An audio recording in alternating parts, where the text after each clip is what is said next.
वहाँ किसी भी प्रकार की कंस्ट्रक्शंस नहीं होगी।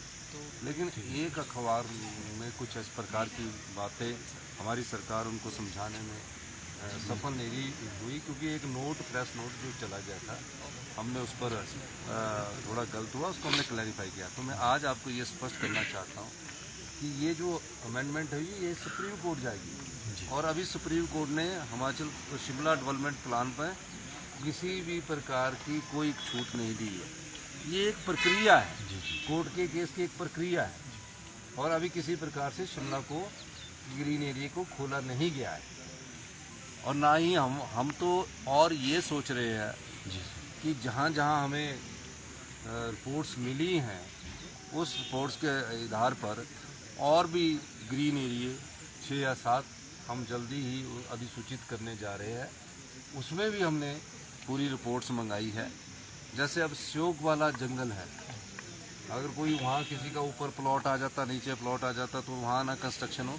तो इस प्रकार से हम पूरे शिमला में जो कोर्ट के दिशा निर्देश है कि इस आपदा के बाद शिमला के ये कहाँ से कहाँ तक आप ग्रीन एरिया घोषित कर सकते हैं, फागू तक से लेकर सजौली तक, उस सारे दृष्टिकोण को हम देख रहे हैं। और ग्रीन एरिया में ग्रीन बेल्ट डिक्लेयर आने वाले समय में हो सकती है। दूसरी बात कि हमारा ये एक अखबार में ऐसा लगा कि हम ग्रीन एरिया में कंस्ट्रक्शन अलाउ कर रहे हैं। अभी हम तो अलाउ कर ही नहीं सकते, वो तो सुप्रीम कोर्ट करेगा। तो हमने उसका भी हमने कहा कि आप इस बारे में क्लैरिफाई कर लीजिए, और ऐसी कोई बात नहीं है। और सरकार के पास कोई अधिकार नहीं है जब सुप्रीम कोर्ट के में केस चला हो कि ग्रीन एरिया में हम कोई कंस्ट्रक्शन अलाउ करें। वो तो शिमला डेवलपमेंट प्लान पर जो उन्होंने भेजा था उसको मैंने और सख्त किया है। ये तो एक बात हुई। दूसरी बात हमने ये कहा है कि अब स्ट्रक्चर इंजीनियरिंग मकान बनाने से पहले और क्षेत्रों में भी जरूरी होगी।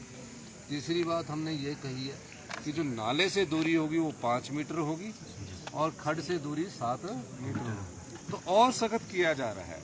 तो कई बार मिसकम्युनिकेशन होकर हमारी बात को अखबार ने वो समझा नहीं है, लेकिन हमने उसको क्लैरिफाई कर दिया। सर, सुप्रीम कोर्ट जा रहे हैं सीपीएस मामले के लिए? नहीं, मैं सुप्रीम कोर्ट हमारी तो कोई आदत, सुप्रीम सीपीएस का मामला हाई कोर्ट में, ऐसा तो कोई ऐसी बात ही नहीं। ठीक है, धन्यवाद। Thank you sir. Thank you sir.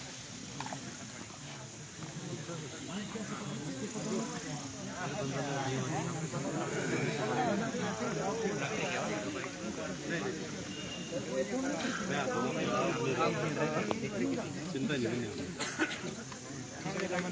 Okay.